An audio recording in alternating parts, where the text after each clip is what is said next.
السلام علیکم friends, welcome to my channel رنگ دست سٹوریز۔ یہ داستان ہے ہوشر باغ کی، ایک ایسا طلسمی شہر جہاں ہر طرف جادو، خوف اور ظلم کا راج تھا۔ اس شہر پر جادوگرنی اعظم کی حکومت تھی۔ اس کے پاس بے شمار دیو، جن اور عفریت تھی۔ اس نے شہر کے بے شمار لوگوں کو اپنی قید میں رکھا ہوا تھا اور ظلم کا راج تھا۔ کسی کو بھی اس کے خلاف آواز بلند کرنے کی ہمت نہیں تھی۔ لیکن پھر ایک دن ایک عیار جس کا نام تھا امرو عیار اس شہر میں داخل ہوا۔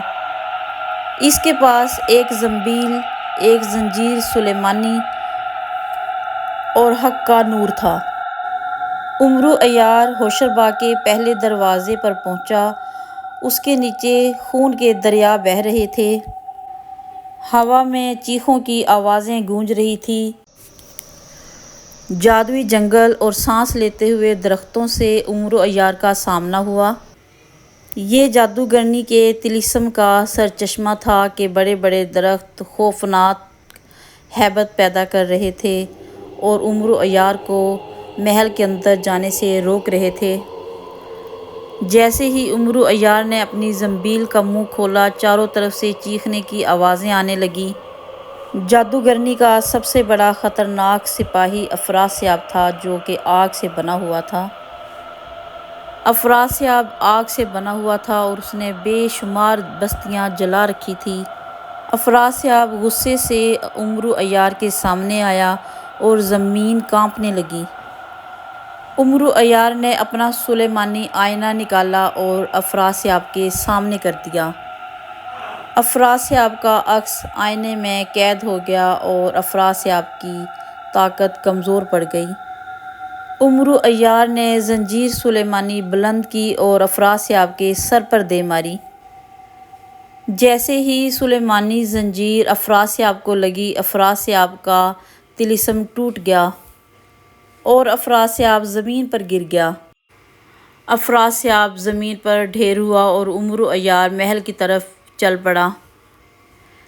محل کے اندر کا سین نہایت خطرناک تھا۔ چاروں طرف ہڈیاں بکھری ہوئی تھیں اور راستہ خوب خطرناک تھا۔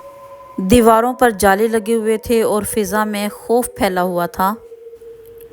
امرو عیار نے سرمہ سلیمانی اپنی آنکھوں میں لگایا اور سارے محل کا طلسم ٹوٹ گیا اور سب راز امرو عیار کے سامنے عیاں ہو گئے۔ امرو عیار بے خوفی سے محل کے اندر داخل ہوا اور اس کو بے شمار قیدی نظر آئے جو کہ جادوگرنی نے اپنی قید میں رکھے ہوئے تھے۔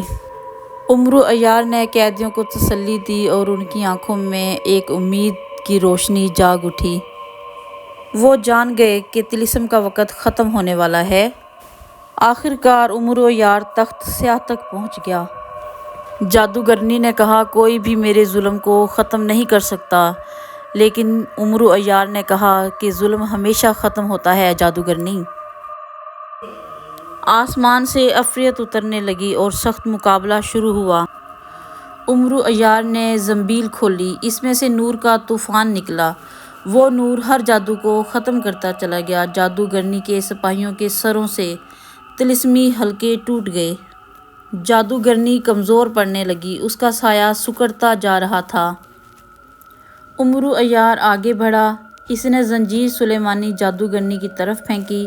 زنجیر نے اس کے سائے کو جکڑ لیا۔ امرو عیار بلند آواز سے بولا، آج ہوشر باغ آزاد ہو گیا ہے۔